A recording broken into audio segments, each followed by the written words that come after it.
अनंतकोटि ब्रह्मांड नायक राजधिराज जोगिराज सच्चिदानंद सद्गुरु श्री श्री साईनाथ महाराज की जय।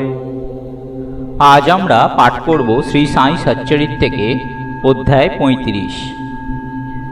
এই অধ্যায়ে থাকছে কাকা মহাজনীর বন্ধু এবং শেঠ মনিব নির্বীজ মনক্কা, বান্দ্রার এক গৃহস্থের অনিদ্রা, বালাজি পাটিল নেবাসকর বাবার সর্পরূপে প্রকট হওয়া। এই অধ্যায়েতেও উদির মাহাত্ম্য বর্ণনা করা হয়েছে। দুটি ঘটনার মাধ্যমে বাবাকে পরীক্ষা করার ভক্তের মন্তব্য এবং তার অন্তহীন শক্তির বিষয়ে উল্লেখ করা হয়েছে। প্রথমে এই ঘটনাগুলি বর্ণনা করা হবে। সাম্প্রদায়িক প্রবৃত্তি আধ্যাত্মিক বিষয়ে উন্নতির পথে খুব বড় বাধা। নিরাকারবাদীদের বলতে শোনা যায় যে ঈশ্বরের সগুণ উপাসনা শুধুমাত্র এক ভ্রম এবং সন্তগণ আমাদের মতনই সাধারণ মানুষ, তাই তাদের চরণ বন্দনা করে দক্ষিণা দেওয়ার কি দরকার। অন্য পন্থের অনুগামীদেরও ওই একই মত যে নিজের সদ্গুরু ছাড়া অন্য সন্তদের নমন এবং ভক্তি করা উচিত নয়। এই ধরনের অনেক আলোচনা শ্রী সাই বাবার সম্বন্ধে আগে শোনা যেত এবং এখনও শোনা যায়। কেউ কেউ বলতো, আমরা যখন শিরডি যাই বাবা আমাদের কাছে দক্ষিণা চান। এইভাবে দক্ষিণা চাওয়া কি একজন সাধুর পক্ষে শোভনীয়? যখন তিনি এইরূপ আচরণ করেন তখন তার সাধু ধর্ম কোথায় যায়? কিন্তু এমনও দেখা গেছে যে যারা মনে অবিশ্বাস নিয়ে বাবার দর্শন করতে গেছে তারাই সর্বপ্রথম বাবাকে গিয়ে প্রণাম করেছে। এমনি কয়েকটা ঘটনা নিচে উল্লেখ করা হচ্ছে। কাকা মহাজনী বন্ধু। কাকা মহাজনীর এক নিরাকারবাদী বন্ধু মূর্তি পুজোর একেবারেই বিরুদ্ধে ছিলেন, কিন্তু কৌতূহলবশত উনি কাকার সাথে দুটি শর্তে শিরডি যেতে প্রস্তুত হন। যে এক, বাবাকে প্রণাম করবেন না, দুই, আর তাকে কোনো দক্ষিণা দেবেন না। যখন কাকা স্বীকৃতিসূচক উত্তর দেন তখন ওরা দুজনে শনিবার রাতে বোম্বে থেকে রওনা হয়ে পরের দিন সকালে শিরডি পৌঁছান। মসজিদে পা রাখতেই বাবা কাকার বন্ধুর দিকে খানিকক্ষণ তাকিয়ে থেকে বলেন, আরে আসুন, বসুন।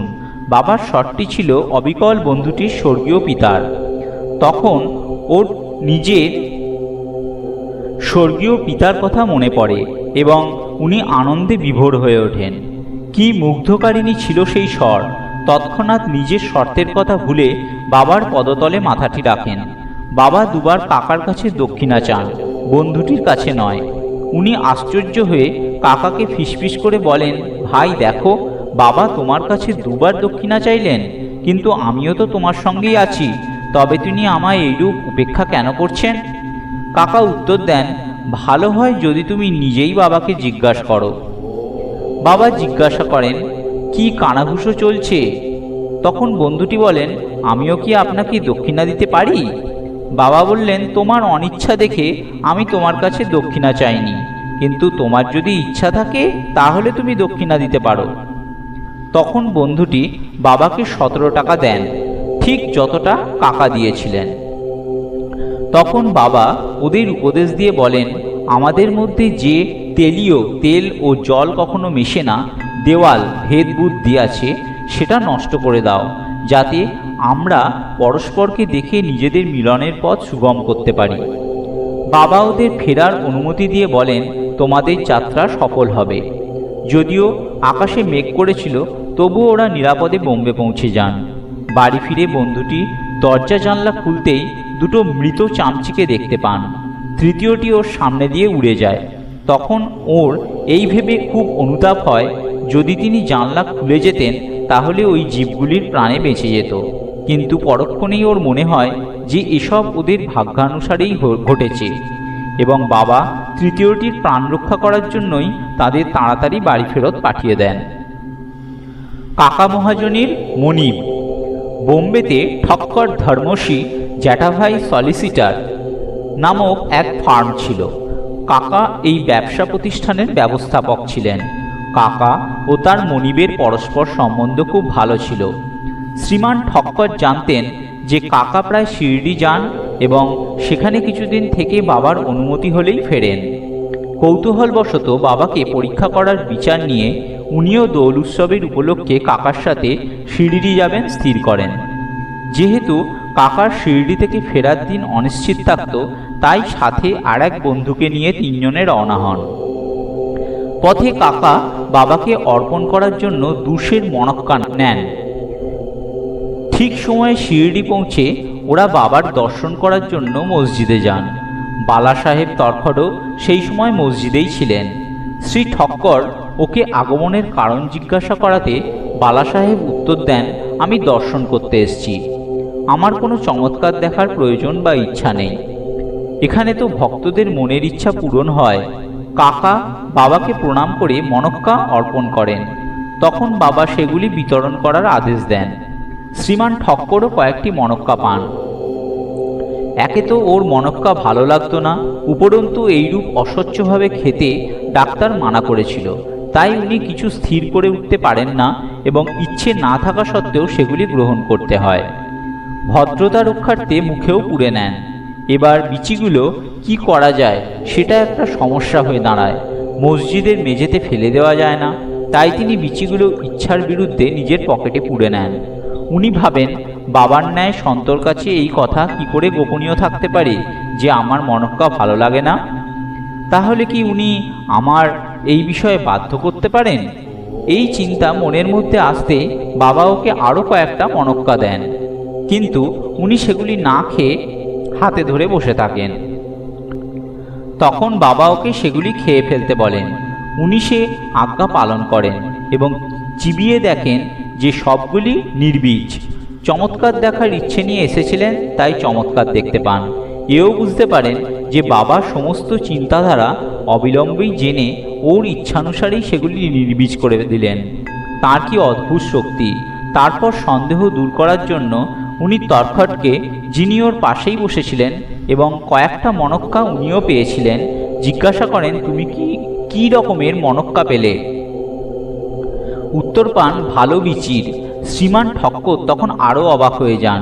উনি মনে মনে স্থির করেন যে যদি বাবা প্রকৃতপক্ষে সন্ত হন, তাহলে এবার সর্বপ্রথম মণক্কা কাকাকে দেওয়া হবে। এই চিন্তাটি জানতে পেরে বাবা বলেন, এবার কাকার থেকে বিতরণ শুরু হোক। এই সব প্রমাণ শ্রী ঠক্করের জন্য পর্যাপ্ত ছিল। এরপর শ্যামা বাবার সাথে শ্রী ঠক্করের পরিচয় করিয়ে দেন। ইনি কাকার মালিক। বাবা বলেন, উনি কাকার মালিক কি করে হতে পারেন? ওর মালিক তো বড় বিচিত্র। কাকা এই উত্তরে সম্মত ছিলেন। নিজের জেদ ছেড়ে শ্রী ঠক্কর বাবাকে প্রণাম করে সেখান থেকে চলে যান। দুপুরের আরতি শেষ হওয়ার পর বাবার কাছে রওনা হওয়ার অনুমতি নেওয়ার জন্য মসজিদে আসেন। শ্যামা ওদের জন্য একটু সুপারিশ করাতে বাবা বলেন, একজন সন্দেহবাতিগ্রস্ত ভদ্রলোক স্বাস্থ্যবান ও ধনী দুই ছিলেন। শারীরিক ও মানসিক পীড়া হতে মুক্ত থাকা সত্ত্বেও উনি সর্বক্ষণ অনাবশ্যক চিন্তাতে ডুবে থাকতেন ও অশান্ত মনে এখানে ওখানে বৃথা ঘুরে বেড়াতেন। ওর এরকম দশা দেখে আমার দয়া হয় এবং আমি ওকে বলি যে দয়া করে আপনি নিজের বিশ্বাস এক ইচ্ছিত স্থানে স্থির করুন। এইরূপে অযথা ভ্রমে পড়ে কোনো লাভ হবে না। শীঘ্রই একটা নির্দিষ্ট স্থানে স্থির করো।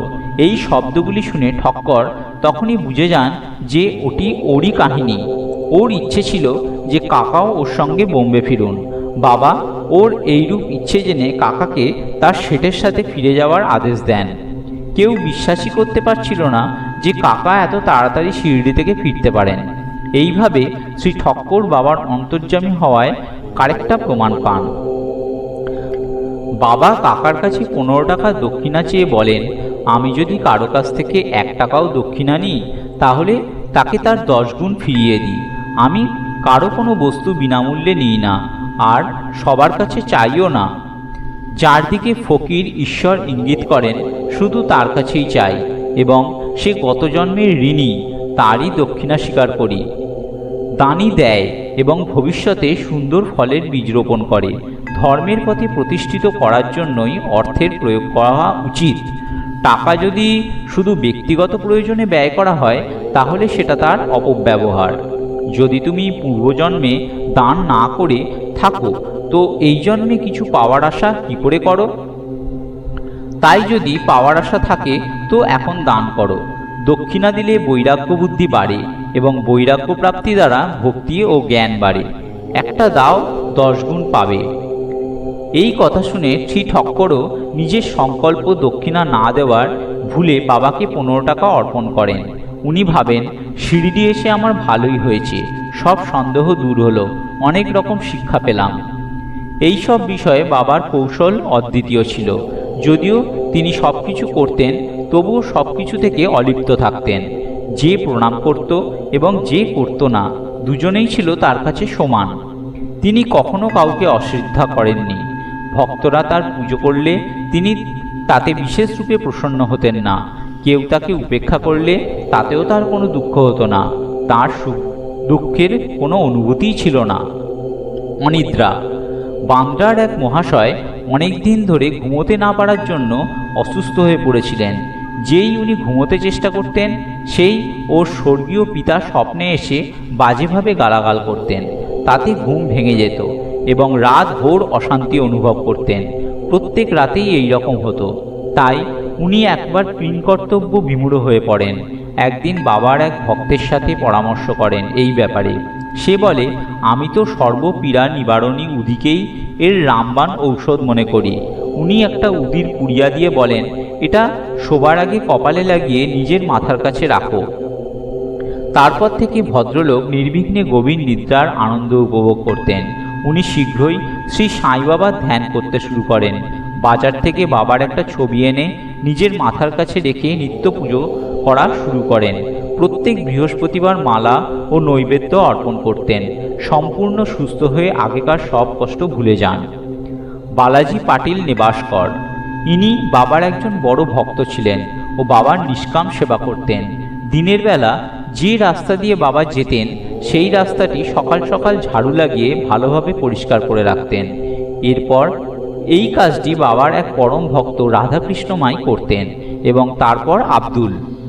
বালাজি ফসল কেটে সেসব শস্য আগে বাবাকে অর্পণ করতেন। তার মধ্যে থেকে বাবা যতটা ওকে ফিরিয়ে দিতেন, সেটা দিয়ে উনি নিজের পরিবারের ভরণ পোষণ করতেন। এইরূপ ব্যবস্থা অনেক বছর পর্যন্ত চলে এবং ওর মৃত্যুর পরও ওর ছেলে সেটা বজায় রেখেছে। উদির শক্তি ও মাহাত্ম্য।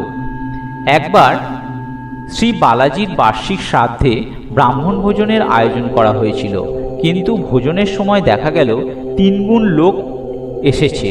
শ্রীমতী নেবাসকর কিংকর্তব্য বিমূঢ় হয়ে পড়েন। উনি ভাবেন যে সেই খাবার সবার জন্য পর্যাপ্ত হবে না এবং কম পড়ে গেলে কুটুম্বতে নিন্দের পাত্র হতে হবে। তখন ওর শাশুড়ি ওকে সান্ত্বনা দিয়ে বলেন, চিন্তা করো না, এই অন্ন আমাদের নয়, এটি তো শ্রী সাই বাবার। প্রত্যেক পাত্রে উদি ঢেলে সেটি কাপড় দিয়ে ঢেকে দাও এবং কাপড় না সরিয়েই সকলকে পরিবেশন করো। বাবা আমাদের মুখ রক্ষা করবেন। পরামর্শ অনুসারে সেই রকমই করা হয়। লোকেদের পেট ভরে ও তৃপ্তি সহকারে খাওয়ানোর পরও খাদ্য সামগ্রী যথেষ্ট বেঁচে যায় এবং তা দেখে সবাই খুব আশ্চর্য ও প্রসন্ন হয়। আসলে যার যেরকম মনোভাব হয়, তদনুরূপী হয় তার অনুভূতি। এমনি একটি ঘটনা প্রথম শ্রেণীর উপন্যায়াধীশ শ্রী B.A. চৌগুলে আমায় বলেছিলেন। 1943 সালে ফেব্রুয়ারিতে করজতে জেলা আহমেদনগর পুজোর উৎসব চলছিল এবং একটি বৃহৎ ভোজের আয়োজন করা হয়। খাবার সময় আমন্ত্রিত লোকেদের সংখ্যার চেয়ে 5 গুণ বেশি লোক এসে উপস্থিত হয়। তবুও খাদ্য সামগ্রী কম পড়ে না। বাবার কৃপায় সবাই খেতে পায় এবং তাই দেখে সবাই খুব আশ্চর্য লাগে। সাই বাবার সর্বরূপে প্রকট হওয়া। শিরিডির রঘু পাটিল একবার নিবাসে বালাজি পাটিলের বাড়ি যান। সেখানে পৌঁছে জানতে পারেন যে সন্ধেবেলায় একটা সাপ ফোঁস ফোঁস করতে করতে গোশালায় ঢুকে গেছে।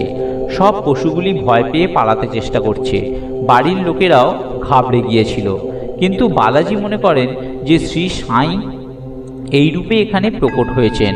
তখন উনি একটা বাটিতে দুধ এনে নির্ভয়ে ওই সাপটির সামনে রেখে ওকে সম্বোধন করে বলেন, বাবা, আপনি ফোঁস করে হইচই কেন বাঁধাচ্ছেন? আপনি কি আমায় ভয় পাওয়াতে চান? শান্ত হয়ে এই দুধ পান করুন। এই বলে কোনো রকম ভয় না পেয়ে সাপটির কাছেই বসে পড়েন। অন্যান্য সদস্যরা ঘাবড়ে গিয়ে কি যে করবেন বুঝে উঠতে পারছিলেন না। কিন্তু একটু পরেই সাপটিও অদৃশ্য হয়ে যায় এবং কেউ জানতেও পারে না যে ও কোথায় গেল। গোশালার সর্বত্র খোঁজ করার পরেও সেখানে তার কোনো হদিশ পাওয়া যায় না। এই সাথেই শেষ হলো আজকের স্বাধ্যায়। ওম অনন্ত কোটি ব্রহ্মাণ্ড নায়ক রাজাধিরাজ যোগীরাজ সচ্চিদানন্দ সদ্গুরু শ্রী শ্রী সাইনাথ মহারাজ কি জয়।